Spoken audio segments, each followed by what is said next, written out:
In an exclusive interview with the ABC, Bill Shorten has announced his resignation will take effect on Monday. It paves the way for a cabinet reshuffle just in time for an election. The ABC understands Mr Shorten's various responsibilities will be split among ministers Katy Gallagher, Amanda Rishworth and Anne Aly. Political reporter Olivia Caisley spoke to the outgoing NDIS Minister and former Labour leader earlier.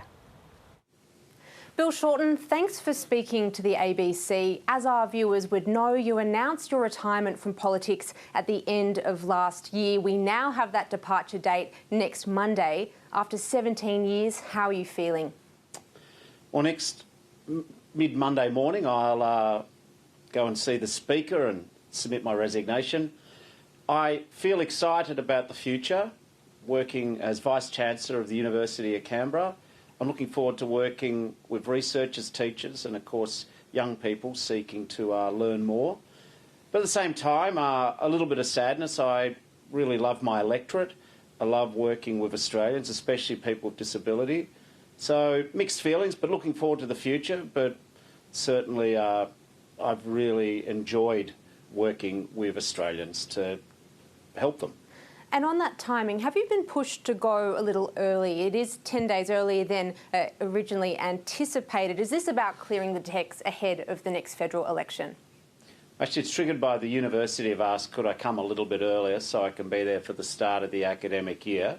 And as I promised when I announced I'd resign, I'd work every day up to when I finish. And realistically, the tasks which needed to be done are now pretty much completed. So the timing's right, and it allows the Prime Minister to name new minister or ministers, and so the team heading into the election can be established before Parliament resumes. With your departure, who is now going to be the true standard bearer for the Labor right faction? Who is going to be taking up those battles internally, and does it even matter?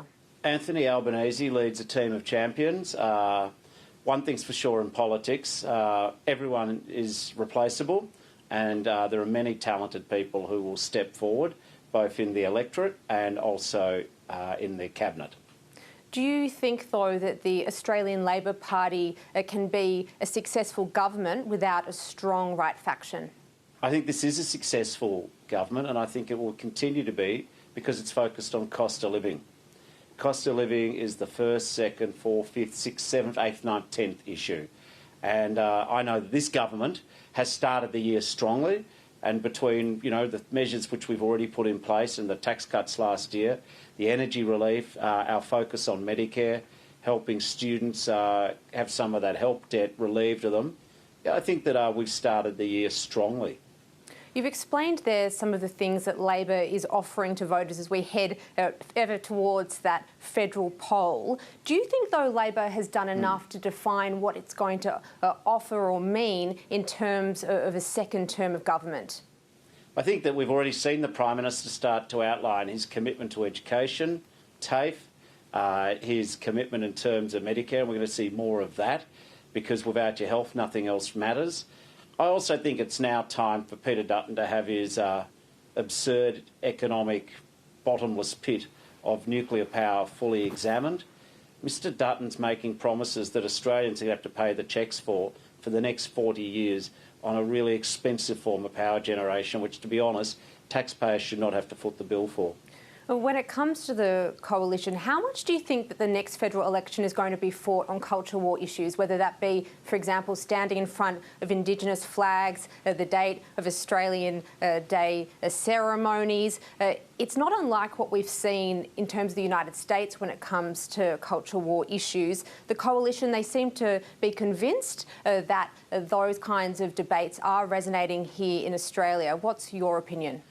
Mr Dutton's attempt to import, American-style politics to Australia, I think, underestimates everyday Aussies. What Australians want is they want to see help with their personal budgets. They want to see cost of living being tackled. They're feeling a lot of pressure from their mortgages. The economic decisions that the current government's made, I think, mean that 2025 year will be a year of promise for Australian family budgets. Listen, this country doesn't have time to waste on issues which divide us. The world's a pretty complicated and challenging place. What we need is us all pulling together. We need to build our future. We need to hear what governments are going to do if they deserve people's votes in terms of the hip pocket and the family budget, not on the issues which don't put a single extra dollar into people's pay packets, which don't help afford the shopping each week. The NDIS, it's synonymous with the name Bill Shorten. What advice do you have for whoever takes on your portfolio's responsibilities? The National Disability Insurance is remarkable. It is changing hundreds of thousands of lives. We've just got to make sure that we keep it on the straight and narrow, that some of the shonky service providers continue to be evicted from the scheme. I think being NDIS Minister is an amazing portfolio. It requires passion, it requires caring about people, it requires also the willingness to make the tough decisions. So I think it's a fantastic gig, and it's really important because it's world leading, but it can be better than it is, and the work will go on. It's a bit like painting the Harbour Bridge. Just when you've done it, you've got to start again and keep going. And that's really worthwhile because people matter.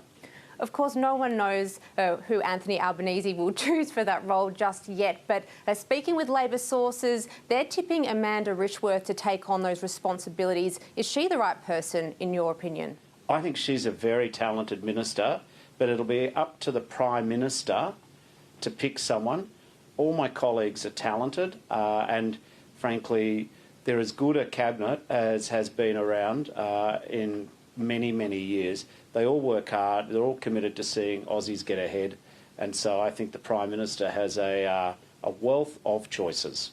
You'll soon start as Vice-Chancellor of the University of Canberra. We have seen universities across the nation, they're facing massive cuts in student numbers, funding is down, they're also sacking staff. How much of that is the government's fault?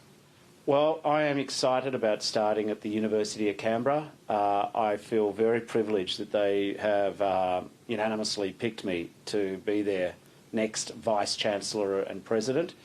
The day I start there, then I take off the Labor jumper, and whilst I have the same values, I'll be fighting every day for University of Canberra and the student and staff there. I want the learning experience to be great, I want the teaching and research experience to be great, and I want that university working for its community. In terms of the troubles generally that higher ed have had, I look forward to working with my future colleagues to do the very best I can. But that's a question which you're better off asking me in my new job. Whilst on the current gig and the current payroll, I will do my very best for my voters and people on the NDIS. So would you say whether the government was too slow to reach funding agreements or resetting some of the prices we saw around arts degrees? I would say that the government's done what it needed to do, and come Monday, I choose young people, I choose the people who teach them, I choose any adults who want to get an education or re-educate themselves. But I'll leave my University of Canberra policy speech for when I work for the University of Canberra. And finally, Bill, would you rule out ever returning to politics? Can I just go first before we start worrying about that? No, the University of Canberra has locked me in for a contract, and I am really excited about the new challenge. I'm not sure that I will miss the day-to-day Punch and Judy show, although that's an important part of Parliament. I'm not going to miss some of the travel. I will miss my voters. I think they're great in this area of Australia. I will miss working with the NDIS and people in government services. I'll certainly miss some of my colleagues, but I'm really looking forward to contributing to the health of higher education, in particular, making University of Canberra the best it can be. Bill Shorten, thank you for your time. Thank you.